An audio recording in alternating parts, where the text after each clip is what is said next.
So let's talk about Helmut Schmidt. What do you think about Helmut Schmidt?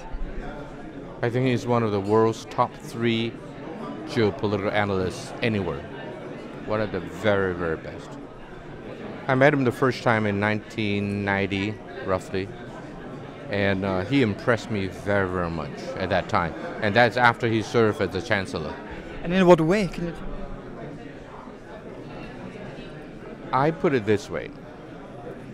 There are only about 3 people that are at that level in the world. Their understanding of the world is a cut above everybody else I know. They look at the world, I suppose I can say it this way.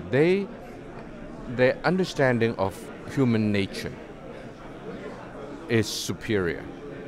As a result, when they look at the world, they do not put their own emotion into it. They analyze according to human nature.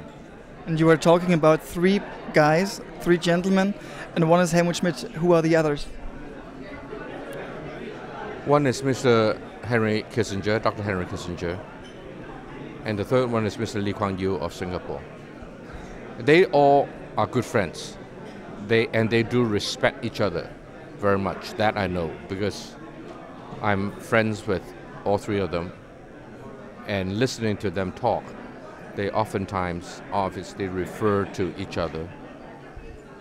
And great minds are not that many in international affairs, and those 3 are the best.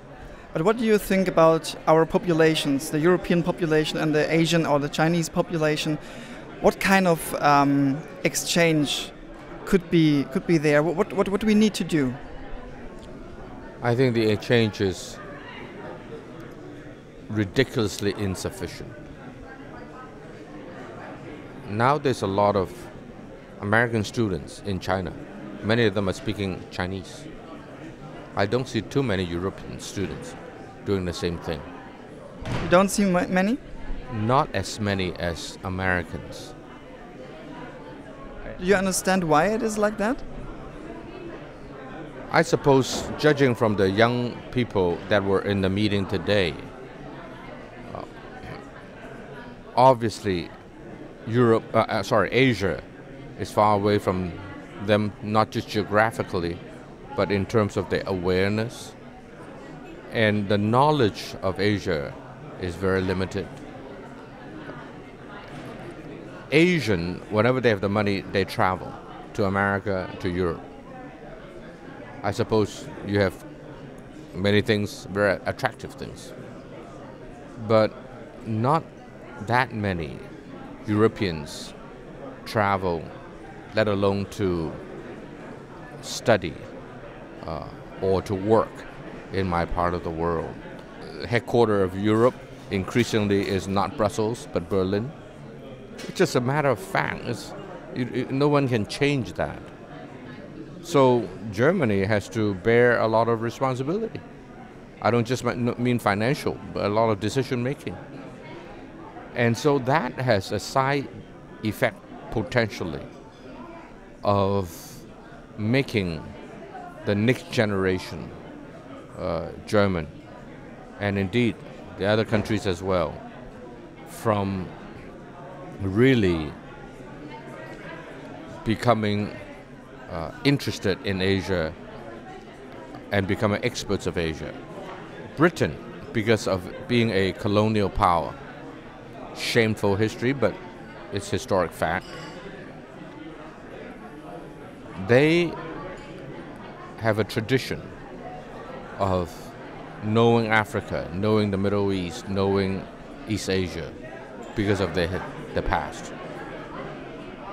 Continental Europe has a lot less of that.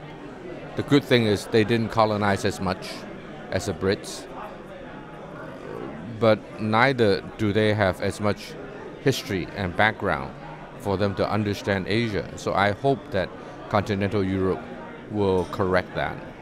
On the forum, in a discussion, you said that democracy, like here in Europe or in Western civilization, is not the most perfect thing in the world, as well as the political system in the Republic of China is not the perfect system in the world. So what do you think? What will be the developing of China, and maybe what will be the developing of Europe in these cases? German papers in particular are very ideological, which means that you are locked into a position that we have it, we're right. I say 70% correct, but neither is your system perfect. No one today in Europe that I know of has admitted that your one man, one vote liberal democracy is at the root of your sovereign debt problem. One of your top ministers came to Hong Kong and was my guest. And he said, I blame the Greek politicians, but not the Greek people.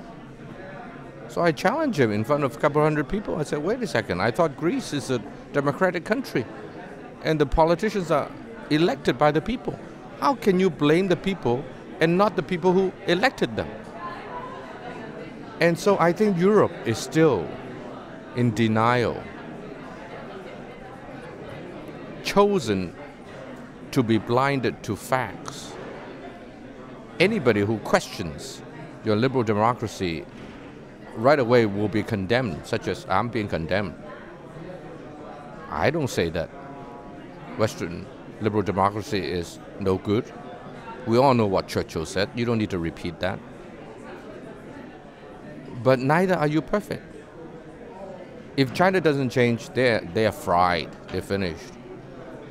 But if you guys don't change, you guys will be mired in difficulty and problem for many, many decades to come. Thank you very much.